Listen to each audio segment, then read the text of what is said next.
Jesucristo, el Verbo viviente, es el único medio de salvación.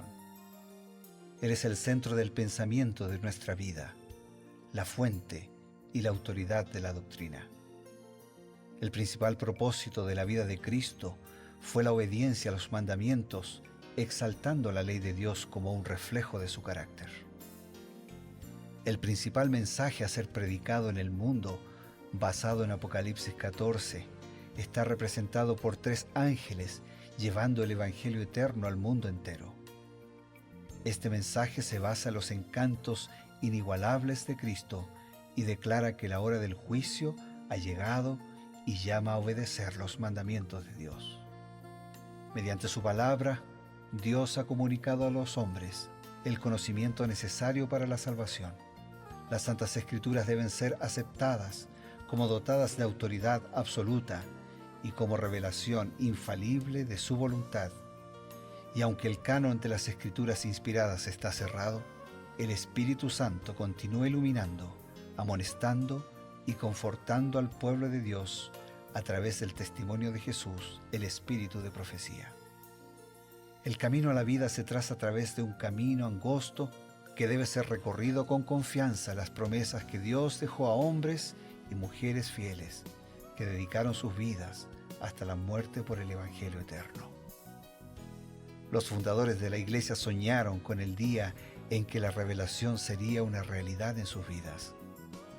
Miraron con los ojos de la fe a aquel día glorioso cuando finalmente la promesa sería cumplida en la venida magistral de Jesucristo a esta tierra para recompensar a cada uno según sea su obra.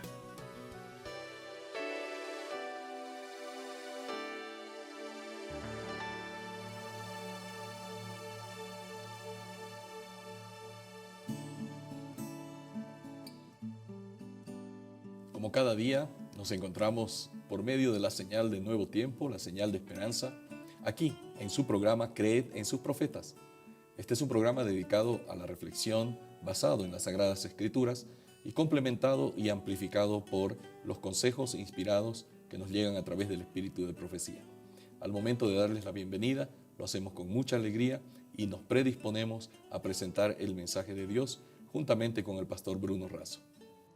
Gracias, Pastor Eber, y así, claro, lo hacemos con alegría, también lo hacemos con mucha gratitud a Dios y gratitud a nuestros amigos, a nuestros hermanos, que diariamente nos encontramos con la palabra de Dios en el centro, con el mensaje de Dios para nuestra vida, con los comentarios de Elena de White, tomando algunas lecciones que se destacan capítulo tras capítulo en la Biblia. Hoy nos detenemos en Primera de Samuel, capítulo 14.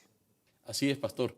En este capítulo, 1 Samuel 14, encontramos a Saúl y Jonatán que están en una guerra contra los filisteos. Pero Jonatán aquí aparece solo, juntamente con su escudero. Una cosa sorprendente sucede con él. La guerra contra los filisteos continuaba. Ahí está Jonatán, el hijo de Saúl, por medio de él y su escudero ocurre una victoria inesperada y una derrota a todo el ejército enemigo. La pregunta es, ¿quién estaba detrás de esta victoria de Jonatán?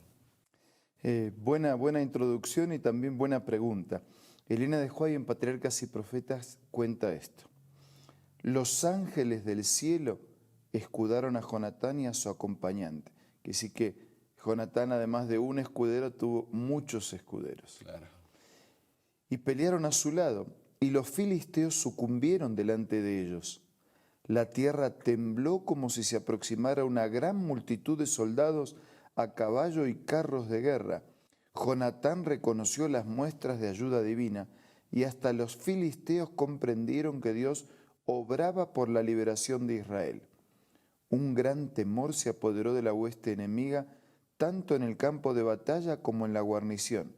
En la confusión que siguió, tomando equivocadamente a sus propios soldados como enemigos, los filisteos comenzaron a matarse mutuamente. Dice que fue una intervención sobrenatural a través de ese temblor, a través de ese ruido, que creó una confusión en el ejército enemigo. Así que fueron los ángeles fue el poder y la manifestación del poder de Dios luchando por ellos en aquella batalla y obteniendo la victoria. ¿Eran raras estas intervenciones divinas en ayuda de sus hijos, pastor? No eran raras, porque Dios siempre prometió asistir a sus hijos. Lo extraño que se trate de batallas, ¿no? Porque Dios no es el Dios de las guerras, Claro. Dios es el Dios de la paz. Pero a veces, y sobre todo en el Antiguo Testamento, hay muchas historias así, donde infelizmente no había otra manera de terminar con el mal, terminar con la violencia, terminar con el pecado. Pero Dios siempre, siempre está del lado de sus hijos en esta lucha diaria por la vida y en esta gran lucha entre el bien y el mal. Sin duda, pastor, y nosotros podemos notar que Dios en los momentos cruciales de la historia de su pueblo, Él está interviniendo.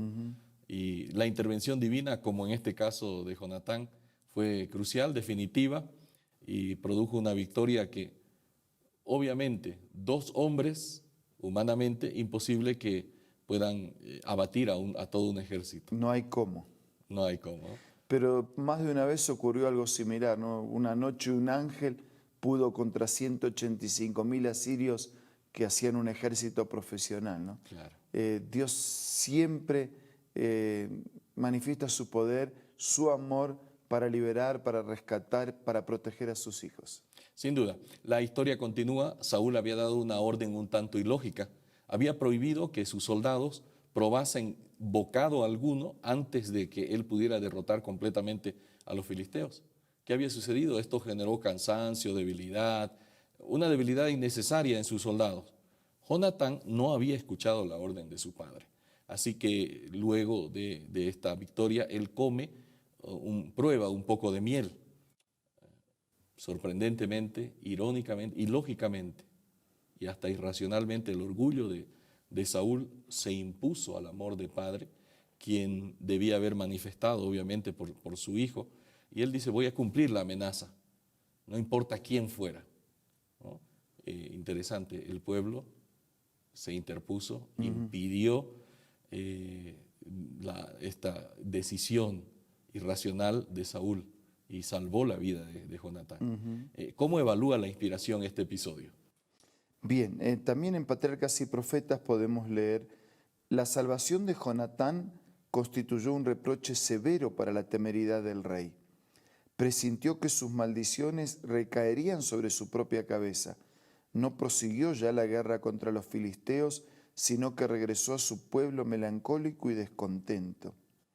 Los que estaban más dispuestos a excusarse o justificarse en el pecado son a menudo los más severos para juzgar y condenar a los demás.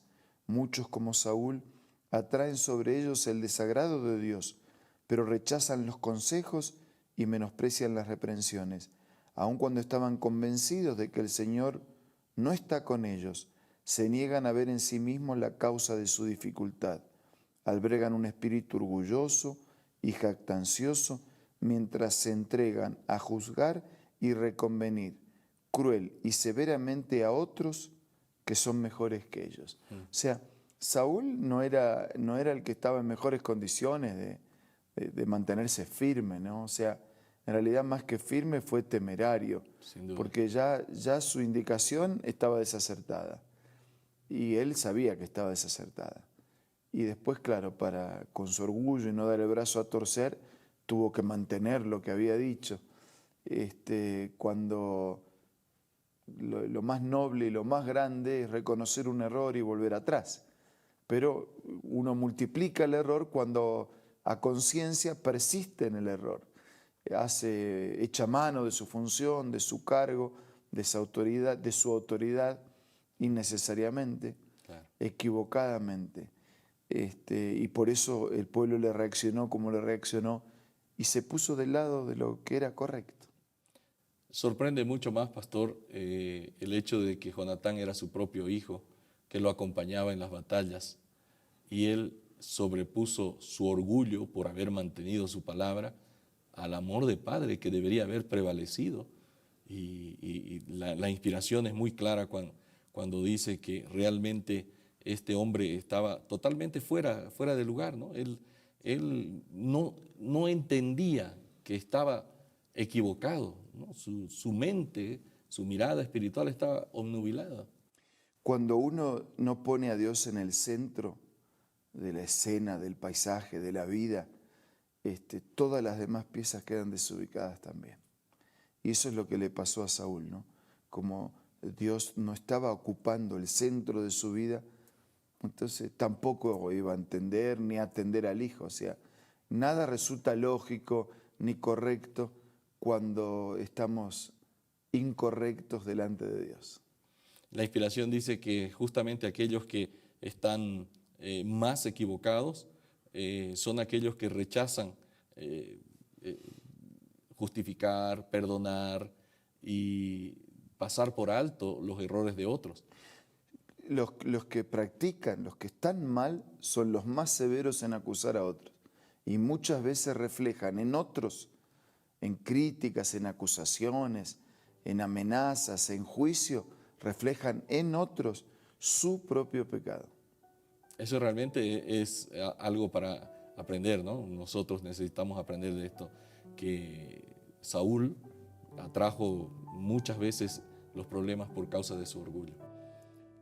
Así es.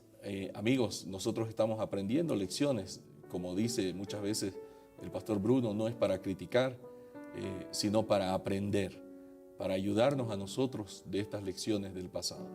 Vamos a tener unos momentos, un consejo importante y enseguida volvemos. Hola, seguimos descubriendo más consejos interesantes. Mira el que encontré el día de hoy. No tenemos nunca por qué sentirnos solos. Los ángeles son nuestros compañeros. El Consolador que Cristo prometió enviar en su nombre mora con nosotros. En el camino que conduce a la ciudad de Dios no hay dificultades que no puedan ver quienes en Él confían. No hay peligros de que no puedan verse libres. No hay tristeza ni dolor ni flaqueza humana para cual Él no haya preparado remedio. Linda cita, ¿verdad? Esta y muchas otras puedes encontrar en el libro Ministerio de Curación, escritas por Elena G. de White, una autora y escritora muy reconocida. Te invito a que puedas ser parte de tu biblioteca personal y te invito a que puedas adquirirlo ingresando a la página web www.aces.com.ar. Otra manera que tú puedes adquirir estos libros es buscando una iglesia adventista del séptimo día que esté cerca de donde tú te encuentres.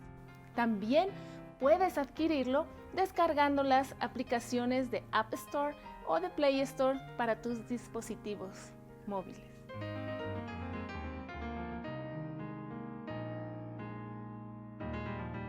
Hemos retornado, amigos, con la intención de hacerles una invitación y pedir la bendición del Señor. El orgullo encabeza la lista de todos los pecados y da origen a todas las distintas manifestaciones de pecado. La humildad nos presenta delante de Dios tal como somos y le permite a Dios actuar y transformar nuestra vida. Por eso, hoy busquemos de corazón la presencia y la conducción de Dios en nuestra vida. Ahora vamos a orar.